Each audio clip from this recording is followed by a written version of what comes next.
Zee 24 तास एक पाऊल पुढे।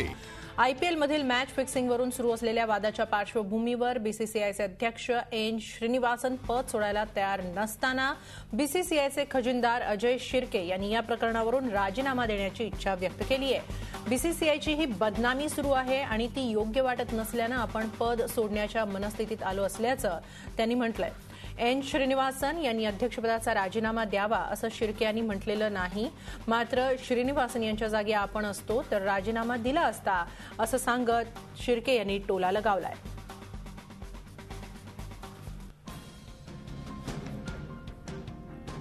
अर्थात अजय शिर्के यांनी देखील घेतलेली भूमिका बीसीसीआयच्या हिताखातर आहे की बीसीसीआय मधील अंतर्गत राजकारणाचा भाग आहे याविषयी शंका उपस्थित करण्यालाही वाव आहे। अजय शिर्के हे महाराष्ट्र क्रिकेट असोसिएशनचेही अध्यक्ष असून शरद पवारांचे निकटवर्ती आहेत, त्यामुळे आज देखील मीडियासमोर त्यांनी हातचं राखूनच स्वतःची भूमिका मांडली। कोणी बोर्डावर वाटेल ते ताशेरे ओढते हे मला वैयक्तिकरित्या पटत नाही आणि त्यासाठी मी काही जी भूमिका माझ्यापुरती घेतलेली आहे ती हे जर का असं चालत राहिलं तर मी कदाचित बोर्डामध्ये पुढं काम करायला मी थांबणार नाही, ही माझी भूमिका आहे। झी 24 तास एक पाऊल पुढे।